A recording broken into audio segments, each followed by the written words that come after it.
jangankan menolong orang lain, jangankan memberi syafaat kepada orang lain, ia sendiri berada di dalam kebingungan dirinya.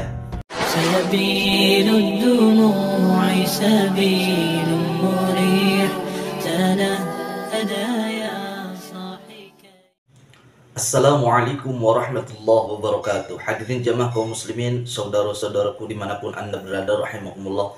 Melanjutkan pembahasan cabang iman kita dalam cabang iman yang kelima. Tadi kita telah membahas tentang salah satu hadis, yang mana hadis ini menceritakan tentang hasyr, yaitu dikumpulkannya seseorang, dikumpulkannya manusia dari Nabi Adam sampai manusia terakhir serta jin dan yang lainnya di mahsyar, yaitu tempat berkumpulnya seluruh makhluk nanti setelah kita dibangkitkan dari alam kubur. Setelah tadi pada video sebelumnya kita membahas bahwa ketika manusia digiring oleh para malaikat ke suatu tempat, dikumpulkan oleh Allah, dikumpulkan pada suatu tempat, maka neraka datang menghadap atau datang menghampiri orang-orang itu. Lalu malaikat mencegahnya, jangan sampai engkau neraka, jangan dulu membakar manusia-manusia sebelum ada penghakiman, sebelum ditentukan dan dihitung amal baik dan buruknya. Tetapi ternyata neraka meminta izin kepada malaikat khazinun nar, yaitu para penjaga api neraka, wa izzati rabbi, demi kemuliaan Rabbku, biarkanlah aku bersama pasangan-pasanganku. Dan ternyata pasangan neraka itu yang pertama akan ia kejar ialah orang-orang yang sombong, orang-orang yang merasa besar. Hadirin jamaah kaum muslimin rahimakumullah, melanjutkan hadis ini. Setelah itu, fala yazalun nas yamuzu ba'duhum fi ba'din alfa'amin, maka manusia tidak berhenti, terus luak-leok kesana kemari seperti ombak di lautan, terus kesana kemari. Ada yang dikejar-kejar neraka, ada yang dikejar-kejar Hures dan yang lainnya, sehingga manusia dalam keadaan seperti itu sampai 1000 tahun. Wallahu ta'ala la yatakallamuhum kalimatan wahidatan. Allah sendiri tidak berbicara, tidak berkomunikasi, tidak mengatakan satu kalimat pun kepada mereka, membiarkan mereka di dalam kengerian tersebut. Hadirin jamaah kaum muslimin rahimakumullah, fayastaddul haul ala ahlil mauqif, sehingga dahsyatnya kengerian pada saat itu bagi orang-orang yang dikejar kesana kemari oleh api neraka. Hadirin jamaah kaum muslimin rahimakumullah, hatta yatamannal insiraf min hadzal mauqif walau ila jahannam, sehingga para manusia utamanya ia ada keinginan untuk segera berpindah, untuk segera melanjutkan fase, untuk segera ditentukan nasibnya di akhirat, walaupun ia harus masuk ke dalam siksaan neraka. Mungkin para manusia khususnya pada saat itu ia menduga bahwa neraka akan lebih ringan daripada situasi haul, yaitu kengerian ketika manusia ada di alam mahsyar. Wallahu a'lam bimurad. Ya Allah, begitu ngerinya ketika manusia, jin dan yang lainnya berada di alam mahsyar, sehingga ia menduga bahwa api neraka itu lebih ringan daripada kejadian-kejadian pada saat itu. Hadirin jamaah kaum muslimin rahimakumullah, sedangkan siksa neraka itu tentu lebih dahsyat, lebih hebat, lebih ngeri daripada keadaan mauqif ini, karena manusia sedang dalam keadaan mauqif di alam mahsyar. Dengan segala kengeriannya, ia menduga neraka yang akan ditempatinya itu lebih ringan daripada saat ini. Justru itu adalah praduga salah dari orang-orang yang kalut, orang-orang yang bingung, orang-orang yang stres pada saat itu. Hadirin jamaah kaum muslimin rahimakumullah, fayaqulu ba'duhum li ba'din idhabu ila abikum Adam, sehingga di antara mereka ada yang mungkin masih mempunyai ide. Mungkin ini orang yang kurang ataupun sedikit daripada dosa-dosanya, sehingga ia mempunyai ide.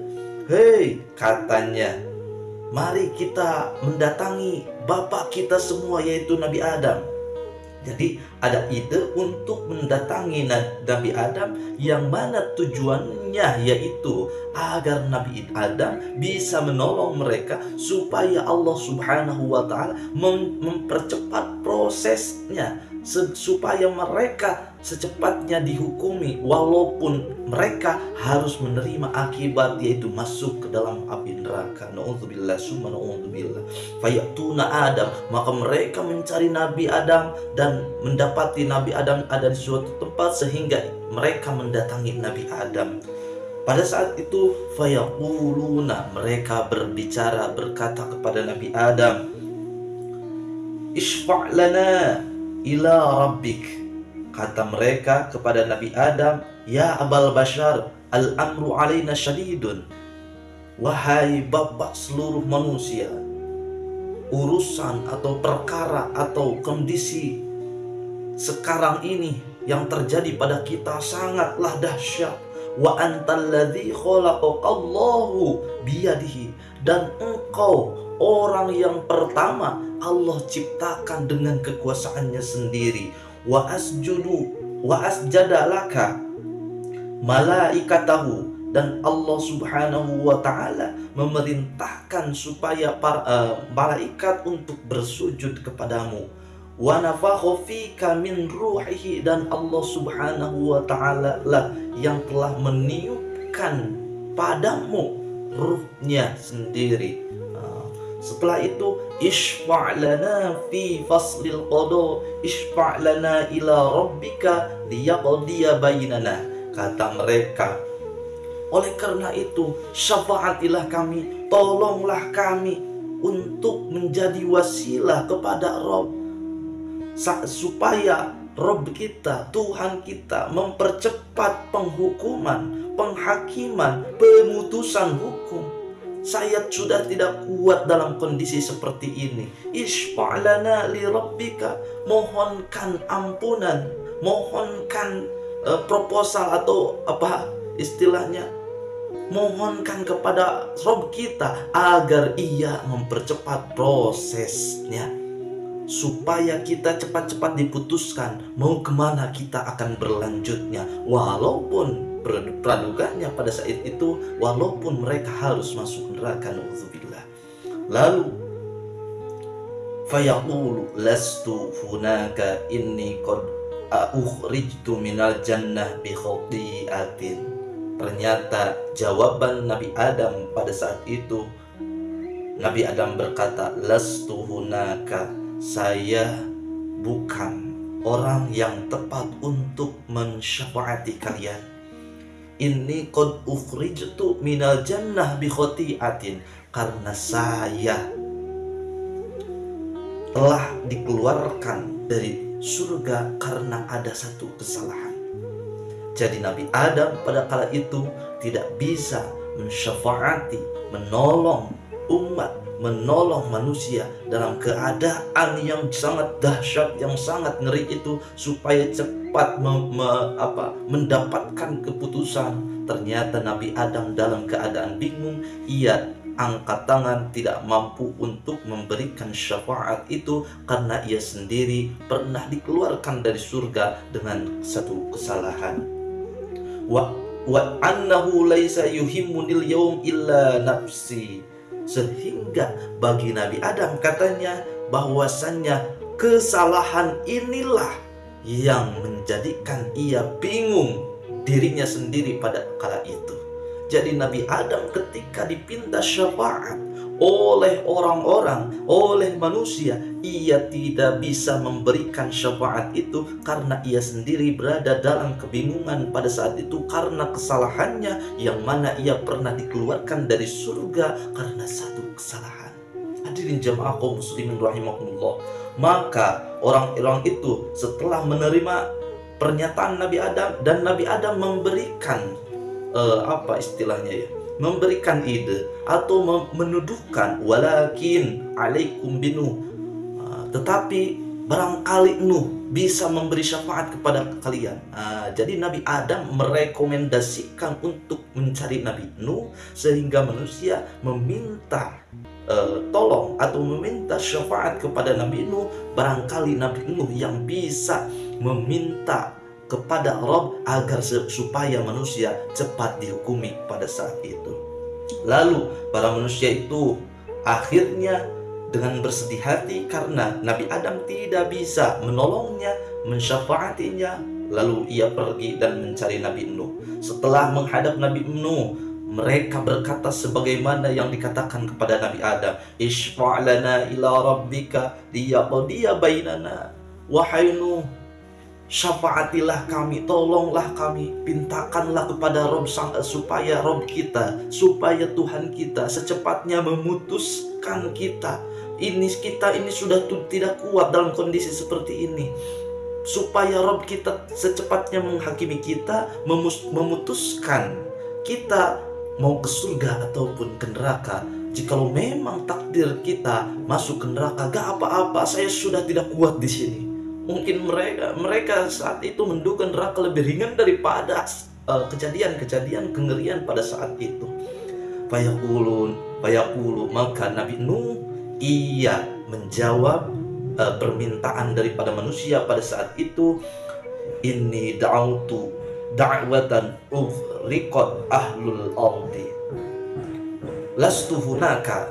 Kata Nabi Nuh, saya bukan ahlinya, saya bukan orang yang sanggup untuk memberikan syafaat pada kali ini. Inni da'autu da'watan ughriqat ahlul ardi, yang mana saya dulu ketika di dunia pernah mendoakan dengan satu doa sehingga manusia pada kala itu, yaitu orang-orang yang mengingkari Nabi Nuh, supaya ditenggelamkan di bumi. Akhirnya kata Nabi Nuh sendiri, "Wa annahu laisa yuhimmunil yaum illa nafsi."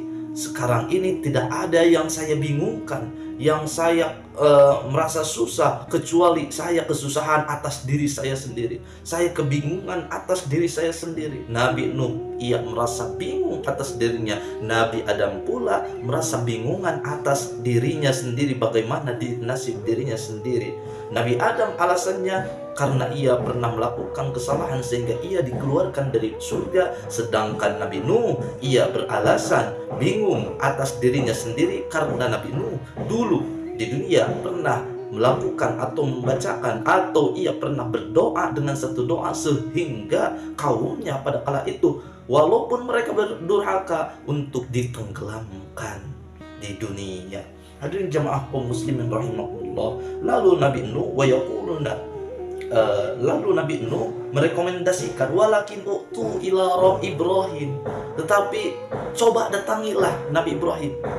Jadi dari Nabi Nuh ini, Nabi Nuh merekomendasikan untuk para manusia kala itu mendatangi Nabi Ibrahim. Maka allati ittakhadallahu khalilan, yang mana Nabi Ibrahim ini yang telah dijadikan Allah sebagai khalilullah. Barangkali Ibrahim bisa menolong kalian, barangkali Ibrahim bisa mensyafaati kalian, karena Ibrahim ia telah dijadikan khalilullah, yaitu orang terkasih Allah. Akhirnya fayatuna Ibrahim, manusia kala itu mendatangi Nabi Ibrahim. Lalu fayaquluna ishfa'lana ila rabbika liyaqdiya bainana, sebagaimana yang telah dikatakan kepada Nabi Adam dan Nabi Nuh. Mereka manusia berkata kepada Nabi Ibrahim, meminta bahwa syafaatilah kami kepada Rabb kami, barangkali engkau bisa sehingga Rabb kami secepatnya memutuskan kondisi kami bagaimana, sehingga Rabb kita secepatnya menghakimi kita. Bagaimana Nabi Ibrahim, apakah ia bisa mensyafaati? Maka Nabi Ibrahim pun menjawab, lastu hunak, saya bukan ahlinya, saya tidak bisa mensyafaati kalian, saya tidak bisa menolong kalian. Kalau Adam dan Nuh tidak bisa menolong kalian, saya juga tidak bisa. Nabi Ibrahim angkat tangan, tidak bisa mensyafaati manusia, menolong manusia untuk memintakan kepada Rabbnya agar segera diputuskan. Mengapa? Inni qad kazzabtu fil Islam salasu kadzibatin. karena saya sendiri sesungguhnya pernah berbohong di dalam Islam dengan 3 kebohongan. Ini ada kata fil Islam. Ini memberikan isyarat bahwa kebohongan Nabi Nuh itu secara fikih dibolehkan karena ada alasan. Tetapi ia merasa kebingungan dengan melakukan itu. Katanya, ini qad kadzabtu fil Islam salasu kadzibatin, sesungguhnya saya pernah berbohong di dalam Islam dengan 3 kebohongan. 3 kebohongan ini memang di dalam hadis ini diungkapkan, wahya qauluhu inni saqim. Mungkin ini penjelasan daripada ulama. 3 kebohongan ini yaitu ketika Nabi Ibrahim diajak oleh kaumnya, yaitu para tentara Raja Namrud kala itu, untuk merayakan suatu pesta atau penyembahan. Nabi Ibrahim ia beralasan sedang sakit, padahal kala itu Nabi Ibrahim tidak sakit. Ia berbohong, yang pertama itu. Yang kedua, bal fa'alahu kabirhum hadza. Nabi Ibrahim pernah ketika tersangkakan oleh Raja Namrud dan bala tentaranya bahwa yang merusak patung-patung ini engkau Ibrahim. Nabi Ibrahim berkata, bal fa'ala kabiruhum hadza. Tuan Raja yang telah menghancurkan patung-patung ini bukan saya, bal kabiruhum, tetapi tuh yang paling besar, karena si kapaknya itu ada di patung yang paling besar. Nah, ini nih pelakunya. Padahal Nabi Ibrahim kala itu berbohong. Ia sendiri yang telah melakukan penghancuran atas patung-patung Raja Namrud. Ini kebohongan yang kedua yang dilakukan Nabi Ibrahim. Dan yang ketiga, limro'atihi innaha ukhti. Ketika Nabi Ibrahim akan berhijrah dari Palestina, kalau tidak salah Baitul Muqaddas, menuju Makkah. Kala itu Nabi Ibrahim Mesir kalau tidak salah ya, dihadang oleh raja dari suatu kerajaan, yang mana raja itu suka menikahi istri orang lain. Ketika ditanya Sayyidah Sarah oleh raja itu, siapa dia? Nabi Ibrahim yang mengatakan, ini adalah adik perempuanku, padahal itu adalah istrinya sendiri. Mengapa Nabi Ibrahim berbohong? Karena untuk keselamatan diri dan istrinya. Sebab jikalau tidak, maka Nabi Ibrahim bisa dibunuh kala itu. Jadi 3 kebohongan ini yang mana mempunyai dasar yang bisa dibenarkan oleh hukum, menjadi suatu kebingungan bagi Nabi Ibrahim sendiri, sehingga ia mengatakan, walaysa yuhimmunil yaum illa nafsi. Tidak ada yang paling dibingungkan pada saat ini kecuali diriku sendiri. Jadi Nabi Ibrahim ia hanya bingung dengan dirinya sendiri, bagaimana nasibnya. Jangankan menolong orang lain, jangankan memberi syafaat kepada orang lain, ia sendiri berada di dalam kebingungan dirinya. Hadirin jamaah kaum muslimin rahimakumullah. Lalu Nabi Ibrahim merekomendasikan sebagaimana nabi-nabi sebelumnya. Maka Nabi Ibrahim berkata, walakini tu Musa. Barangkali engkau berangkat, datangilah Nabi Musa. Alladzi kallamahu Allahu takliman, yang mana Nabi Musa ini yang pernah berdialog langsung dengan Allah Subhanahu wa taala. Jadi Nabi Ibrahim merekomendasikan umat manusia kala itu untuk mendatangi Nabi Musa. Akhirnya mau tidak mau mereka mencari Nabi Musa, di mana keberadaan Nabi Musa. Maka setelah Nabi Musa ketemu, setelah Nabi Musa ada di hadapan mereka, mereka mengatakan sebagaimana yang dikatakan oleh mereka kepada nabi-nabi sebelumnya. Sebagaimana mereka mengatakan, isfa' lana ila rabbik liyaqdiya bainana. Barangkali engkau Musa bisa menolong kami, bisa memberikan syafaat kepada kami untuk memintakan kepada Rabb kami agar secepatnya kami dihukumi, agar secepatnya kami diputuskan. Tetapi jawaban Nabi Musa sendiri, lastu hunak, sebagaimana nabi-nabi sebelumnya. Nabi Musa juga angkat tangan, saya bukan ahlinya, saya bukan orang yang bisa mensyafaati menolong kalian pada kali ini. Kata Nabi Musa, inni qataltu nafsan bighairi haqqin laisa yuhimmunil yawm illa nafsi. Kata Nabi Musa, karena saya pernah membunuh seseorang, membunuh seorang jiwa uh, yang mana bukan hak saya, tanpa hak, maksudnya tidak tanpa hak. Saya pernah membunuh seseorang tanpa hak, dan sekarang ini tidak ada yang saya bingungkan kecuali diri saya sendiri. Jadi Nabi Musa pernah membunuh seseorang. Kapan? Ketika Nabi Musa, kalau tidak salah sejarahnya, ia sedang di pasar, dan kala itu ada bentrokan antara kaum atau suku Kipti dengan suku Bani Israel, yang mana Bani Israel diejek oleh suku Kipti karena ia merasa besar, sebab rajanya itu ketika itu Fir'aun dari suku Kipti. Makanya terjadi perkelahian ketika Bani Israel, seorang dari Bani Israel terpojokan, ia meminta bantuan kepada Nabi Musa kala itu sedang ada di sana, sehingga Nabi Musa tadinya mau memisahkan mereka. Akhirnya karena mungkin kejadiannya tidak diduga, ia tidak sengaja memukul orang Kipti itu, sehingga dengan satu pukulan orang Kipti itu ternyata langsung mati. Hebatnya tangan Nabi Musa kala itu. Nah, itu kejadian memang tidak disalahkan secara mutlak secara hukum Islam, tetapi Nabi Musa waktu di akhirat kebingungan atas hal itu. Hadirin jamaah kaum muslimin rahimakumullah. Lalu Nabi Musa pun merekomendasikan kepada nabi lain sebagai nabi, sebagaimana nabi-nabi sebelumnya. Kata Nabi Musa, walakin itu Isa ruhullah. Barangkali kalian bisa mendatangi Nabi Isa, ia sebagai ruhullah wa kalimatah. Nah, jika dibacanya di sini sebagai sifat, maka ruhullah. Walakin itu Isa ruhullah wa kalimatah. Barangkali kalian bisa mendatangi Nabi Isa, barangkali Nabi Isa bisa mensyafaati, menolong kalian karena ia ruhullah wa kalimatuh. Jadi pangkat Nabi Isa itu disebut ruhullah wa kalimatuh.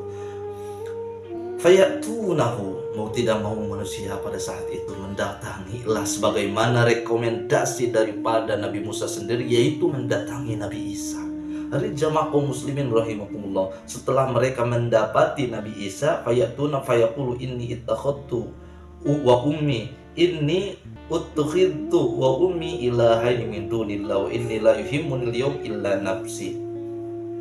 Begini, sebagaimana yang para manusia ini telah pintakan kepada nabi-nabi sebelumnya, tiada lain tujuannya hanya ingin disyafaati agar Robnya segera memutuskan, karena sudah 1000 tahun nih kesana kemari tidak tentu nasib mereka dengan segala kengerian yang terjadi. Sebagaimana kepada nabi-nabi yang lain, orang-orang ini, umat ini, manusia ini meminta kepada Nabi Musa untuk memberikan syafaat agar Robnya segera memutuskan. Itu saja yang diinginkan manusia kala itu. Bagaimana jawaban Nabi Musa? Tidak jauh dengan nabi-nabi yang lainnya. Ia pun mengangkat tangan. Laisa hunaka, saya bukan, laisa hunaka, lastu hunaka, saya bukan ahlinya untuk memberikan syafaat kepada kalian, karena saya pernah dijadikan, karena saya dan ibu saya pernah dijadikan Tuhan oleh manusia sendiri selain daripada Allah subhanahu wa ta'ala. Saya sendiri dan ibu saya sendiri pernah dianggap Tuhan waktu di dunia. Dan tidaklah ada kebingungan pada saat ini kecuali diri saya sendiri, karena pernah dijadikan Tuhan oleh orang-orang itu ketika di dunia. Jadi kebingungan Nabi Musa ini, kebingungan karena orang lain. Karena orang lain yang telah salah duga bahwa ia sebagai anak Tuhan dan ibunya sendiri dianggap Tuhan. Jadi Nabi Isa, singkatnya, ringkasnya, sama dengan nabi-nabi yang lain, tidak bisa memberikan syafaat kepada manusia kala itu. Lalu bagaimana? Walakin ara'aitum in kana li ahadikum bid'atun faj'alaha fi kaisin summa khatama 'alaiha summa khutima 'alaiha akana yasilu illa ma fil qais hatta yafidul qadm.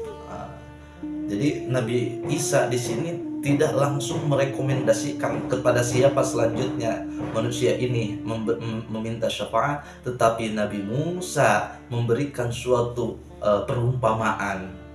Jikalau kalian mempunyai suatu kantong yang mana di kantong itu berisi sesuatu, jikalau kantong itu dikunci, maka jika kalian ingin mendapatkan apa yang berada di dalam isi kantong ini, kalian harus membuka kuncinya. Kurang lebih seperti itu. Sehingga kata Nabi Isa, kata mereka la yaquluna inna Muhammadun sallallahu alaihi wasallam fayaquluna la fayaqulu la. Kata Nabi Musa bukan begini. Kata Nabi Isa, ia membuat perumpamaan bahwa jikalau kalian mempunyai kantong dan di sana ada sesuatu yang kalian inginkan, jikalau kantong itu masih dikunci, apakah kalian bisa mendapatkan suatu hal yang ada dalam kantong itu? Maka orang-orang pada kala itu menjawab, ya tidaklah. Jawabannya tidaklah. Makanya kantong ini harus dibuka kuncinya. Maka Nabi Isa pun menjawab, inna Muhammadan sallallahu alaihi wasallam khatamul anbiya wa qad wafal yawm wa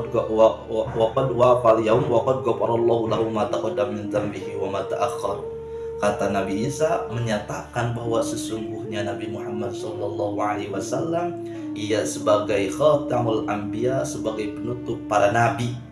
Sebagai penutup para nabi, wa qad wafal yaum, dan ia telah mendapatkan pengampunan dari Allah, dan ia telah mendapatkan maghfirah dari Allah pada kali ini, pada saat ini.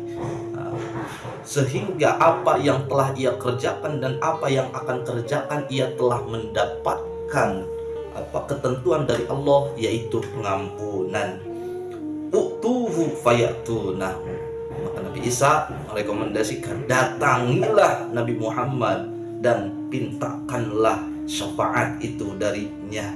Lalu manusia datang kepada Nabi Muhammad, fayaquluna ana laha ummati thumma yakhirru sajidan tahtal arsy kasujudis shalah.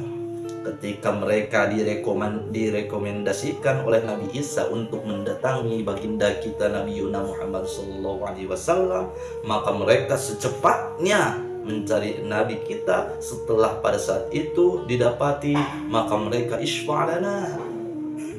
Maka Nabi Muhammad sallallahu alaihi wasallam ia menjawab, ia berkata, ana laha ummati saya insyaallah, kalau kita bahasa bebaskan, sayalah yang akan mensyafaati kalian wahai umatku, kesini. Akhirnya setelah itu, setelah baginda kita Nabi Muhammad sallallahu alaihi wasallam ia merangkul atau mengumpulkan umat pada kala itu, lalu ia langsung bersujud atau ia langsung membungkukkan diri untuk bersujud di hadapan Allah Subhanahu wa taala, tepatnya di bawah arasy, sebagaimana sujud di dalam salat. Fayuqalu ya Muhammad irfa' ra'sak. Akhirnya ada suara yang memanggil, wahai Muhammad, angkatlah kepalamu, wasal tuqta. Lalu suara itu mengatakan, angkatlah kepalamu wahai Muhammad, pintalah maka akan kami berikan. Maka kamu akan diberikan. Pintalah maka kamu akan diberikan. Washfa' tushfa', dan syafaatilah oleh kamu wahai Muhammad, tushfa' maka akan tersyafaati. Bayarfa'u ra'sahu wa yashfa'u fi faslil qada, thumma inna ahlal mawqif yansarifuna min hadzal mawqif ilal hisab. Nah, setelah itu, setelah baginda kita sujud, lalu ia mengangkatkan kepalanya, lalu ia mensyafaati kala itu, sehingga manusia, umat dan makhluk kala itu baru memulai episode selanjutnya atau tingkatan selanjutnya, yaitu kondisi di mana mereka akan diputuskan hukumannya, akan dihisab amal-amalannya setelah baginda kita bersujud kepada Allah Subhanahu wa taala kala itu. Jadi tidak ada yang berani mensyafaati satu makhluk pun kecuali baginda kita Nabi Muhammad sallallahu alaihi wasallam. Itulah syafaatul uzma. Setelah baginda kita mensyafaati, baru nabi-nabi yang lain bisa mensyafaati, baru para sahabat bisa mensyafaati, baru yang lainnya ulama dan yang lainnya bisa mensyafaati setelah syafaatul uzma itu dibuka oleh baginda kita. Hadirin jamaah kaum muslimin rahimakumullah, betapa agung dan besarnya Nabi kita, Nabi Yuna Muhammad sallallahu alaihi wasallam, bukanlah di dunia tetapi juga di akhirat. Bukan hanya di dunia, di akhirat pun ia menjadi orang nomor satu yang siap memberikan syafaatul uzma kepada umat manusia kala itu. Jamaah kaum muslimin rahimakumullah, mudah-mudahan harapan kita semua mendapatkan syafaat baginda kita Nabi Yuna Muhammad sallallahu alaihi wasallam. Insyaallah kita lanjut episode kebangkitan kita nanti di akhirat pada video selanjutnya. Bagaimana nasib manusia dan ketentuan-ketentuan yang akan terjadi dan apa fase-fase yang akan kita lewati nanti di akhirat. Insyaallah tetap stay di channel Kalam Ulama TV ini agar kita semua dapat tercerahkan, kita semua dapat mengambil hikmahnya sehingga keimanan kita kepada Allah Subhanahu wa taala lebih kuat, lebih mantap, dan kita mendapatkan kedudukan yang mulia di sisinya. Hadallahu ya ajmain billahi taufiq wal hidayah. Wassalamualaikum warahmatullahi wabarakatuh.